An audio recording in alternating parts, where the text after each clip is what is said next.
Hi, Gary DeWaal here, and this is another Bridging the Week for November 25th to 29th, and today is December 1st, 2013. Good morning, and I hope you in the United States survive Thanksgiving. Speaking of Thanksgiving, I'm still stuffed by too many servings of turkey, stuffing, and all the other delicacies associated with this holiday. But I still had time to scan the world to find interesting international developments in financial services last week, and there were surprisingly quite a few. First, the United States Commodity Futures Trading Commission accused Daniel Shack and SHK Risk Management of attempting to manipulate the New York Mercantile Exchange's light sweet crude oil contract and for violating intraday spot month speculative position limits for the same futures contracts on 2 days in 2008. In response, the respondents settled with the CFTC by agreeing to pay a $400,000 US fine and never to trade in any financial instrument involving crude oil regulated by the CFTC, and not to trade during the closing period on any market regulated by the CFTC for 2 years. As background, SHK was a registered commodity pool operator, and Shack was the sole principal and registered associated person of SHK. The CFTC alleged that Shack controlled SHK.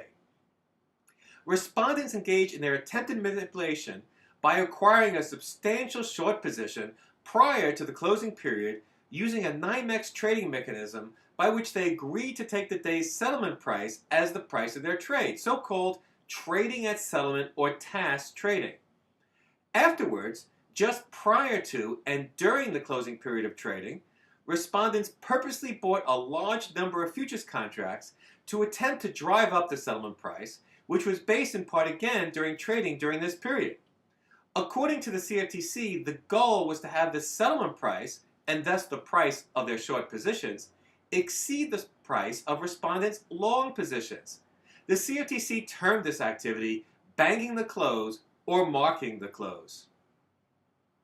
On the other side of the Atlantic, the UK Financial Conduct Authority fined SEI Investments Europe Limited 900,200 UK pounds or 1.47 million US dollars, for violating its client money rules numerous times and ways from November 1st, 2007 through October 4th, 2012.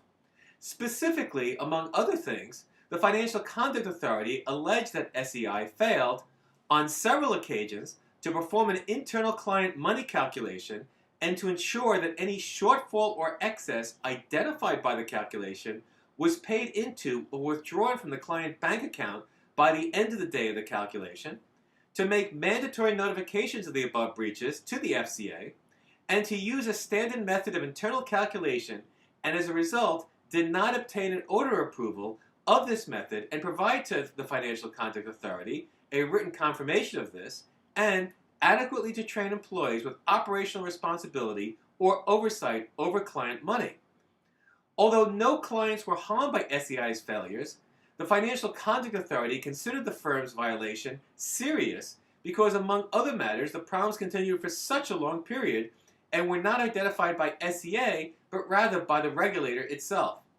The problems also occurred during a period when, quote, there was a high level of awareness in the financial services industry of the importance of adequately protecting client money, end of quote.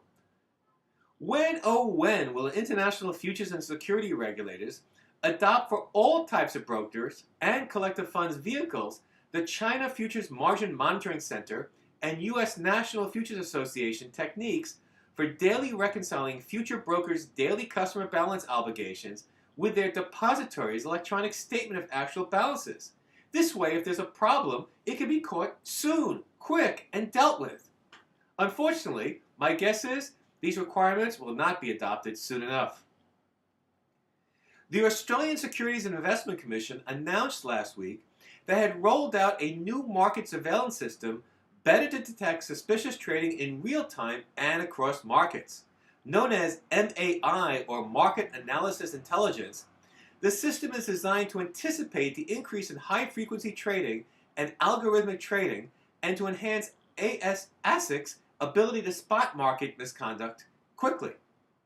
This new system was designed by First Derivatives plc and was funded by a special budget commitment aimed to help ASIC stay on top of expected increases in trade and message traffic, as well as evolving trading techniques and technologies. Wow. U.S. regulators must hear this story and cry in light of the budget impasse in Washington, D.C. so far this year, and their urgent need to enhance their oversight over high-frequency traders real time. On November 14th, you will recall that the CFTC indicated that non-U.S. swap dealers, whether or not an affiliate of a U.S. person, would have to comply with its transaction-level requirements in connection with swaps executed with non-U.S. persons if they are arranged through personnel or agents in the U.S. The CFTC last week indicated that this requirement would be effective January 14, 2013. You will recall, by the way, the transaction-level requirements address mandatory clearing and swap processing, margining and segregation for uncleared swaps, mandatory trade execution, swap trading relationship documentation, real-time reporting, trade confirmation, daily trading records, and external business conduct standards, among other matters. Only certain transaction-level requirements would be required for swaps between two non-U.S. swap dealers. EUREX reminded direct trading participants who may qualify as high-frequency traders under the recently adopted German High-Frequency Trading Act of a new report it is issuing since November 22nd to help such firms count and document their message rate. Potential high-frequency trading firms have been required to retain data regarding their message rate since July 16th. Potential high-frequency traders on German organized markets or multilateral trading facilities, whether they are direct members themselves or get access directly or indirectly through such members, and who meet certain criteria, even if located outside Germany, are required to be authorized to conduct high-frequency trading. Generally, high-frequency trading firms are required to apply for authorization by November 14th, although such firms outside the European Economic Area have until February 14th to apply for a requisite license. The IOSCO Asia-Pacific Regional Committee last week requested the European Commission to extend through December 15th of this year, December 15th of next year, the time period non-EU CCPs are deemed qualified CCPs under the Capital Requirements Directive that goes into effect next year, so-called CRD4. Currently, such relief expires June 15, 2014. However, IOSCO's Asia Committee is fearful that ESMA will not have completed necessary equivalence assessments by that time. Under CRD4, if a CCP is not deemed a qualified CCP, European banks may not qualify for certain beneficial capital treatment, quote, causing these banks to withdraw from clearing and consequently trading, end of quote. Although this request appears to be specifically to benefit banks with operations in Asia, importantly, it is broader in language to cover all non-European CCPs.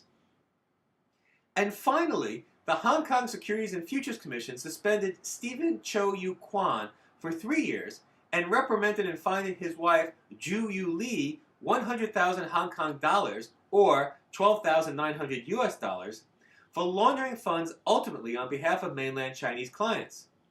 According to the SEC, between August and December 2010, there were a number of suspicious fund transfers from the personal bank accounts of the respondents who were licensed representatives of different SFC-regulated security firms.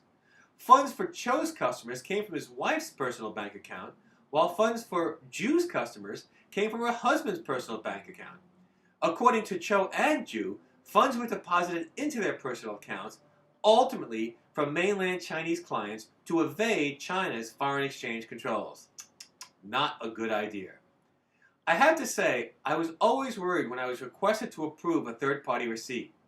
As a result, I've included invaluable lessons learned in connection with this matter on the article version of Bridging the Week on my website, some helpful insights. Check it out. Well, that's it for this week's Gary DeWaal Bridging the Week. Until next week, stay away from the turkey, but don't stay away from the gym, and otherwise, have a great week. Ciao, until next week.